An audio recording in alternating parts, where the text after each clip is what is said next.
A boy named Naoki stands outside Kinoko bookstore with his friends, who encourage him to confess his feelings to a girl working there. Despite their urging and the empty shop, he hesitates, waiting for the perfect moment. When reminded that he has been delaying for 3 hours and that his friends have other commitments, Naoki realizes it is time to act.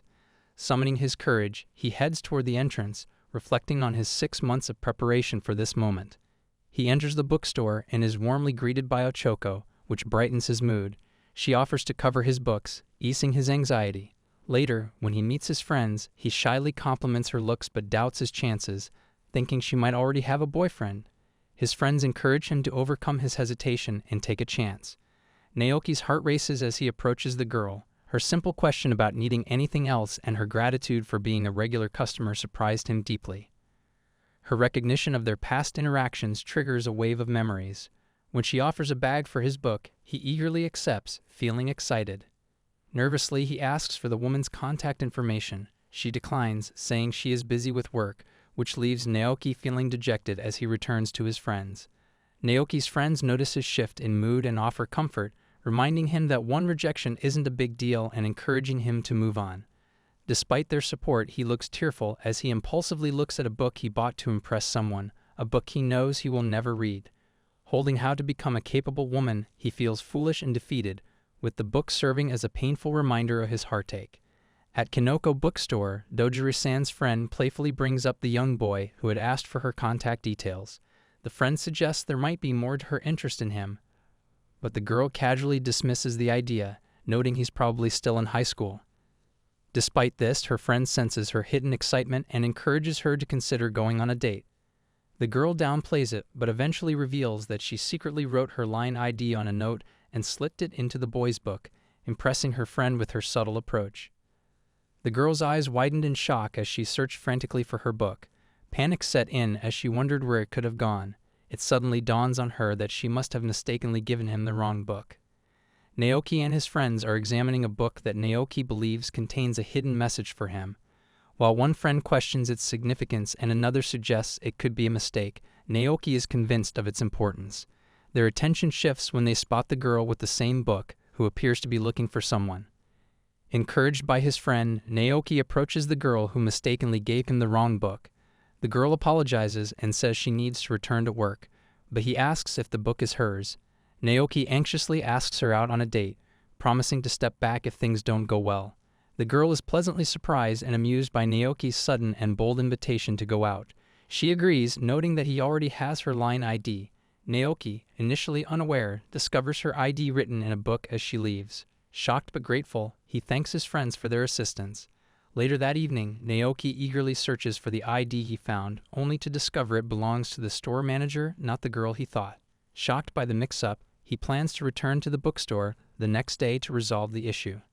Meanwhile, the girl's friend is anxious about possibly giving Naoki the wrong ID, and the girl feels regretful about the confusion. Naoki is excited for their date, and though he is nervous, he eagerly awaits her arrival. When she shows up, everyone admires her beauty, but Naoki is too anxious to appreciate it. As she joins him, she kindly reminds him to enjoy their time together. He internally admires her maturity, while she feels grateful to have found him. The crowd continues to marvel at her beauty, their curiosity piqued by the presence of the boy accompanying her. Naoki can't help but think she is far beyond his reach. Just then, she turns to him, noticing his sweating and inquiring if he is nervous. Flustered, Naoki apologizes and tries to divert the conversation. She finds him adorable, pulls out a cloth, and gently wipes the sweat from his face, leaving him both surprised and moved. He apologizes again, but she just chuckles and reassures him there's nothing to worry about. He starts to doubt his ability to meet her expectations. He feels the need to make a strong impression but struggles to find the right words. While she notices that it isn't a handkerchief, he becomes increasingly uncomfortable, realizing that she may see him as dull. He fears that the age difference in setting might prevent a genuine connection, causing him to consider leaving. She notices his discomfort and reassures him, offering to take charge today. Her unexpected kindness surprises him, prompting him to suggest a quieter place to talk. They choose a park, where she comments on its calmness. He agrees, appreciating the peaceful setting as they observe playful children around them. He begins to question his own thoughts, wondering if he might have a death wish. Just then, she comments on the scorching weather, and he quickly agrees, suggesting they need to find something refreshing to drink. He reflects on the need to maintain his image as a gentleman.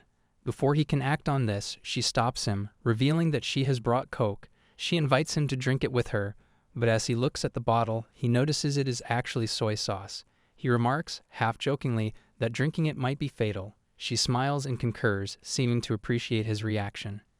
He thinks she is trying to lighten the mood, while she feels embarrassed about bringing soy sauce instead of something more fitting. Undeterred, she suggests they watch a romantic movie together. He agrees, mentioning that he does watch them occasionally. She points out that it is unusual for a boy to admit that, and he clarifies that he doesn't watch them very often but does enjoy them now and then.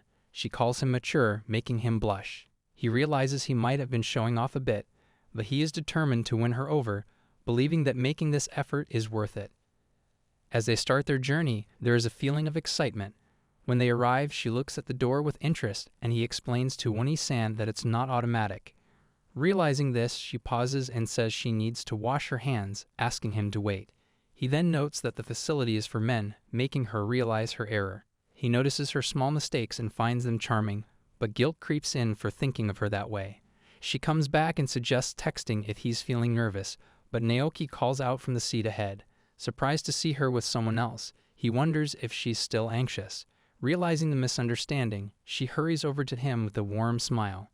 She reveals a stash of snacks she bought for them to share. Naoki is deeply touched and appreciates her genuine affection. After the movie ends, she shares her thoughts on how wonderful it was, and he readily agrees. In her mind, she is aware that this is a first date, and she realizes she hasn't really paid much attention to the film. She inquires about their next activity, causing him to grow nervous. They end up at a cozy coffee shop. Noticing his tension, she asks him why he seems so uneasy. He confesses that this is his first time visiting such a fancy cafe, which only heightens his anxiety. As she pours coffee from a jug, the cup begins to overflow.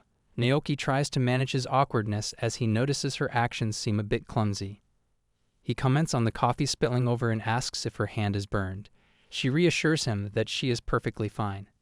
He starts to wonder if she is trying to ease the tension due to his nervousness. He reflects on how awkward he has been throughout the date, especially when he accidentally called her Onee-San. Realizing he needs to regain his composure, he reminds himself that he should act like a gentleman. When they reach the counter to pay, the bill is 1350 yen. Naoki is momentarily stunned by the amount. As he reaches for his wallet, she stops him and presents her card, saying it is her treat. However, in a slip-up, she hands over a dental visiting card instead. Naoki is bewildered by the mix-up and thinks about how he needs to address the situation. As they walk together, Naoki reflects on the date they just had. They haven't exchanged a single word since it ended. The girl thanked him for today, mentioning that she enjoyed it.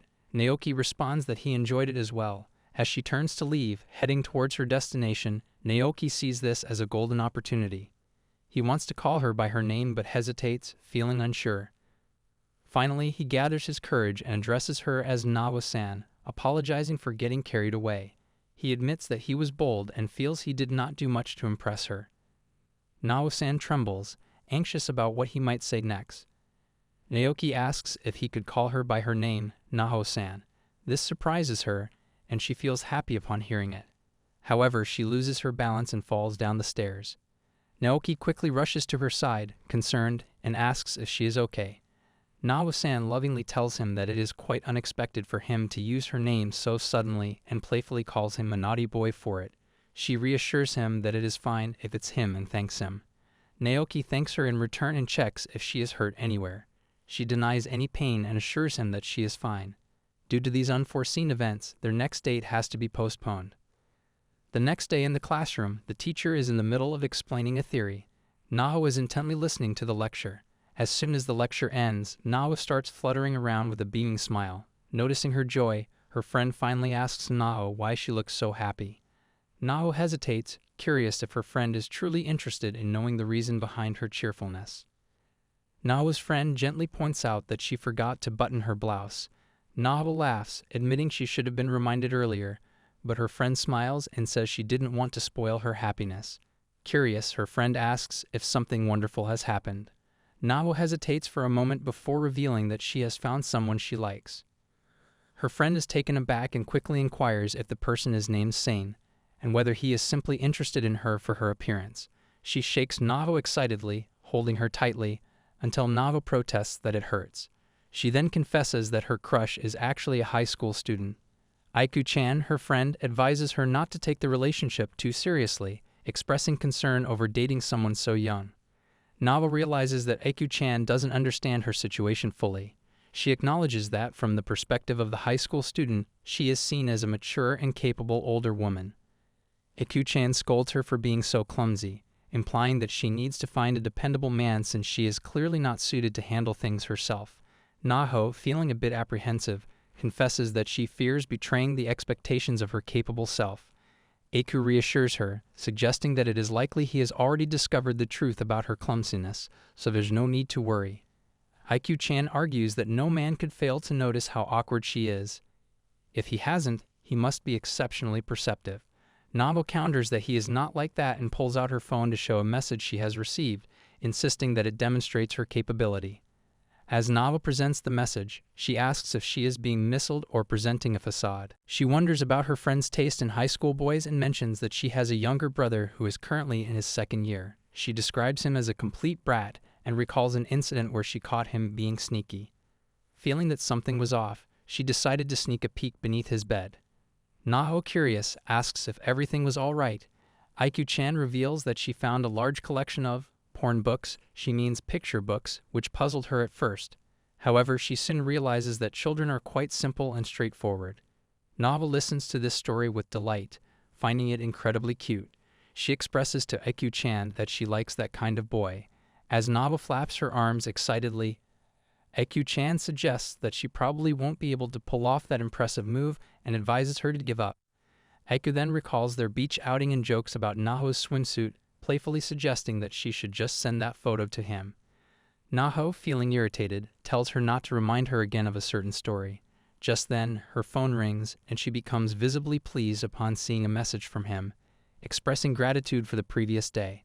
Later, Aiku-chan returns home and notices her younger brother still sprawled on the floor. She scolds him, warning him that she might step on him if he doesn't get up, and asks if he's heartbroken.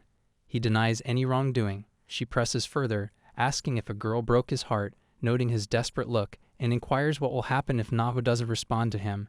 As she enjoys her ice cream, he snaps back, telling her to be quiet and reminding her that the ice cream is his. Meanwhile, Navo is alone, engrossed in a book. She feels conflicted, holding back her reply, wondering if Naoki-kun is eagerly awaiting her message. Recalling Aiku-chan's suggestion to send a beach photo, she decides she has no choice but to do so. When Naoki-kun's phone buzzes, he starts to giggle. Suddenly, Aiku-chan appears, inquiring about the caller and dismissing his excitement as childish. She questions what's so great about younger partners. Naoki-kun checks the message and sees that it's from Naho with a photo attached. As the image loads, he eagerly anticipates it. When he finally sees the picture of Naho at the beach, he is taken aback. Meanwhile, after sending the picture, Naho squirms in embarrassment, kicking her legs. While texting, Naoki asks if she's into parks or zoos. She replies that she's outgrown theme parks. He then mentions a new crepe shop by the station and asks if she likes crepes. She explains her tastes have shifted. She now prefers bitter flavors like black coffee over sweet treats. Later, Naoki confides in his friends, voicing his frustration that she always seems to counter his attempts to impress her. He speculates that she might be rejecting his advances indirectly. His friend advises him to stay calm. Naoki compares the situation to a girl losing interest after the first date and admits that his nervousness prevented him from having a meaningful conversation with her. His friend Kashima reassures him that he has an experienced ally who can help him out. Another friend asks if she shows no interest in any of the topics he brings up, to which Naoki agrees, acknowledging that it has become quite difficult to invite her. Naoki's friend places a hand on his shoulder, suggesting that he might be getting friend-zoned and advises him to let it go. Shocked, Naoki insists that she always includes heart emojis in their chats. His friend questions if those emojis are really a sign of true affection. Another friend chimes in, suggesting that the woman might actually be a devil. Naoki is taken aback by this comment. His friend explains that though it might be hard to accept, there are women who enjoy teasing inexperienced men, only to eventually take their affection and money before losing interest. Naoki listens, feeling increasingly unsettled. His friend then recalls a character from an eroge game they played, who was similarly difficult to win over.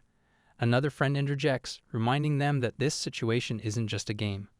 Meanwhile, Naho is visibly drooling as she watches the enticing food in front of the shop. Aikyu-chan is enjoying the snack, notices her and suggests that if Naho wants the food so badly, she should give it a try. Naho dismisses the suggestion, saying that she doesn't eat childish things, and turns her attention back to her mobile phone. Aikyu, watching her closely, asks for a moment of her time, and she quickly apologizes. With a smile, Aikyu admits he was just teasing her. Naho puts her phone down and apologizes, but Aikyu says that she was messing with her. She reveals that he hasn't contacted her for a while, and Aikyu speculates that the delay might be because she must have said something unusual to him. Naho reassures her friend that she hasn't said anything out of the ordinary, and shows Aikyu-chan a book. She explains that she has been using the book's guidelines for every response she sends. Aikyu-chan asks if the guy has invited Naho out, and she looks shocked for a moment. Aikyu-chan continues, revealing that the reason he brought up certain topics was to suggest taking her to a crepe shop and the zoo. Realizing this, she thinks that Naho's responses might have made him feel that she isn't interested in going out with him. Aikyu calls Naho's actions foolish, feeling frustrated with her approach. Meanwhile, Naoki arrives at the Kinoko bookstore where she works and begins to wait for her before her shift starts. He starts to question whether he might be bothering her and doubts if he's even a good match for her. He reflects on his own expectations and realizes that perhaps he should have known better. Just then, she arrives and he calls out to her. She glances at him briefly before turning away. Feeling regretful, he apologizes and explains that he had been eager to see her and, on impulse, decided to drop by. She avoids making eye contact and he asks if he is being a nuisance. After a moment's thought, she confesses that she isn't sure how to react to such unexpected visits. Naoki then questions whether he isn't good enough for her, acknowledging that he doesn't fully understand the complexities of dating. He pleads for another chance. Her face lights up with a smile upon hearing his words, but she's unable to turn because of the crepes she's holding. As he prepares to head home, she suddenly calls him to wait. With her mouth full, she asks if he enjoys crepes occasionally, and expresses interest in visiting an amusement park or zoo. She suggests that they should go together next time if he is free. Naoki's face brightens with happiness at her suggestion, and they promise to spend time together soon. The next day, Naho is at the mall, eagerly absorbing advice on how to become a capable woman. After a productive shopping spree, she believes she only needs a few accessories to perfect her mature look. She heads to the accessories section, imagining Naoki's surprise upon seeing her transformation. At the same time, Naoki is at the mall with his older sister, Aikyu-chan. They are shopping for clothes for an upcoming date, and Aikyu-chan shows him a shirt. Naoki suggests that a more mature look would be preferable. Despite his sister's belief that the shirt is perfect, he is set on finding something that aligns better with his vision of adulthood. As Naho continues her search for accessories, she spots Naoki with a girl and is immediately taken aback, wondering if they might be dating. Unbeknownst to her, he is actually with his sister, but Naho misunderstands the situation. Naoki mentions to his sister that he needs more adult clothing, while Naho sends a message to Aikyu-chan expressing her surprise at seeing him with someone she assumes is a date. This revelation leaves Aikyu-chan slightly shocked as she reads Naho's message. Naoki picks up 2 shirts and seeks Ni-chan's opinion on which one looks better. She, preoccupied with her reply, tells her brother that both shirts are fine but adds that her friend is in a difficult situation. Aikyu-chan suggests she follow the woman, advising her to disguise herself to avoid detection and to inquire about the girl's appearance.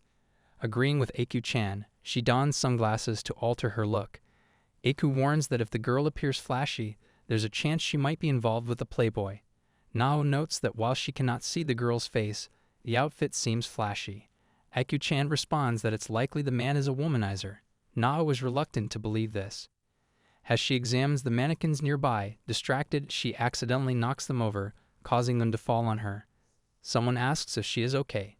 Naoki and his sister happen to be in the area. Naoki tries to help, but his sister intervenes, advising him not to bother with the strange woman. She refers to her as odd. Noticing this, Naho messages Aikyu-chan about Naoki and his sister being so close. Aikyu-chan replies that their closeness confirms the suspicions. Naho asks if Aikyu-chan really believes that. She confesses she has always thought he seemed shady. Reading the message, Naho's hope crumbles and tears start to fall. A nearby man, noticing her distress, comments that her beautiful face doesn't suit such sadness and offers to treat her to a cup of tea. Ignoring him, Nao receives a message from Naoki asking about her preferences for men's clothing. He mentions to Aiku-chan that he feels asking her directly might be awkward, but his sister insists that it's better than changing his look abruptly and facing rejection. She shows him a shirt and suggests he try it on. His sister remarks that since she is a high school student, she wouldn't mind what he wears. Naoki clarifies that she is in college. Aiku-chan, surprised, asks where he bought his clothes, which she finds unattractive. Naoki explains that it was she who picked them out. Naho, stunned by Naoki's message, wonders why he is asking her about clothes and ponders if he might be too timing. Struggling to believe he could be that kind of person, she realizes she must see their relationship for herself. She searches desperately for her sunglasses, worried about the consequences of being discovered while following Naoki. Meanwhile, Naoki's sister recognizes Naho as the strange girl from before. As Naho prepares to observe, she is startled to see Naoki's sister approaching her. Fearing detection, she accidentally stumbles into a fitting room where Naoki is trying on a new shirt. The collision shocks both of them, and the misunderstanding is finally resolved. Naho is still listening to advice on becoming a capable woman and follows the steps diligently. Realizing her past mistakes, she feels the need to make amends. As she is indulged, Naoki's urgent and frustrated voice calls from behind. Turning, she reminds him with mild irritation that 10 minutes remain and he should be patient. Her earphones have disconnected, and Naoki, noticing this, also heard the audio. Surprised and somewhat embarrassed, Nao turns to find him approaching with an expression of nervous anticipation. With a noticeable blush on his cheeks, Naoki hands her a bouquet of exquisite, freshly cut flowers, asking her to accept them with a hopeful smile. Nao is taken aback by the sudden and lavish gesture, wondering if this display of affection is premature. She hesitates, her heart racing as she weighs her response. Naoki, also blushing furiously, thanks her sincerely for coming and questions if this grand gesture is too much for a casual outing, feeling unsure of the social norms for such an occasion. He also wonders if her sister is having a better time. Naho, interpreting the gesture as a proposal, soon realizes that a truly capable woman would remain composed. She suggests they head out immediately. Naoki passes through the censor with ease and notes that the train is just about to arrive, making their timing perfect. Meanwhile, Nawa struggles, her face flushed with embarrassment as she mistakenly tries to use the wrong card, which causes a brief but frustrating delay. Finally, they enter the train, both standing unsteadily. As Nawa stands there, she reflects on her previous behavior and realizes that she hasn't projected the image of a competent woman. She worries that if this continues, he might lose interest in her. Meanwhile, Naoki is also reflecting on his decision to give her a bouquet, regretting it deeply. He feels he needs to act, so he offers an apology for the bouquet and suggests that she hold onto the hanging straps while he holds onto the bouquet for her. She declines his offer with a warm smile. Naoki, feeling slightly slighted, interprets her refusal as avoidance, while Navo believes that a truly capable woman shouldn't depend on others too readily. Naoki then tries to take the bouquet from her, explaining that the train is shaking, but she insists she is fine. He advises her to be cautious of the shaking, but as if to prove his point, she loses her balance and accidentally falls onto a man's lap. Embarrassed, she quickly apologizes to him. Nava thinks it is a mistake to have carried the bouquet, while Naoki thinks her reaction confirms his fears. Despite her mistakes, Nava is determined to manage the situation without leaning on him for support. Naoki is still trying to figure out how to retrieve the flowers from her. Eventually, they arrive at their destination, Chiyohoya Hanamaru Zoo, where Naoki remarks that it has been a long time since he last visited. She enthusiastically offers to show him how an adult enjoys a visit to the zoo. As they are talking, Naoki notices that a goat is munching on the flowers. He feels a sense of relief, thinking that perhaps this is a fortunate turn of events. As they continue their walk to observe the animals, he suddenly spots a monkey and is struck by its impressive climbing skills. He comments on how remarkable it is, and she nods in agreement. As they wander, they also notice that the monkeys have a somewhat intimidating presence. Nano expresses her concern about the possibility of the fence breaking and the monkeys attacking them. He reassures her by pointing out that the monkeys are actually quite cute. Recalling her earlier remark about teaching him to appreciate the zoo, she reflects on her own fears, mentioning how even the goat that nibbled on flowers seemed frightening. She worries that if he discovers her fear, it might undermine her image as a capable adult. Naoki, sensing her unease, suggests they move closer to the orangutan. She responds that adults should keep their distance from animals, acknowledging the propriety of such behavior. Naoki, however, observes that everyone seems to be close to the animals, including those behind her. As they approach the orangutan, she is struck by its serene presence, almost divine. Naoki comments on its divine quality, and she agrees, noting the kindness in its eyes. He points out that there are calm monkeys like this one too, and asks if they should continue.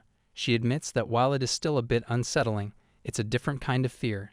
Naoki then spots a tiger and asks her opinion on it. She agrees that the tiger is impressive. Noticing that she is looking down, he wonders if she might be bored. He realizes that she is likely to find the next animal fascinating and eagerly anticipates her reaction. He approaches her to take pictures near the lion's corner. She is taken aback and expresses her concern, noting that even though the lion is just a baby, a lion is still a lion. She worries about the sharp fangs and claws, suggesting that it's more fitting for children to handle such encounters. She advises him to be cautious, implying that adults should stay away from these kinds of events. Naoki reassures her that there is no one else in line at the moment, but she warns him that he might tire out if he attracts too many visitors. He agrees, feeling that perhaps he is being a bit bothersome. She then comments on his concerned expression, saying that as an adult, his reaction is almost comical. She lightheartedly suggests they move on. When the baby lion is finally brought out, her initial apprehension fades, replaced by an overwhelming sense of cuteness. They begin a countdown to take their picture with the baby lion. But just as the photo is about to be taken, the baby lion starts peeing. The unexpected moment turns the photo into a cherished memory. Suddenly, she spots a lion and, in her alarm, tells Naoki that the lion is escaping and urges him to run. He calmly informs her that it's just a decoration, not a real lion.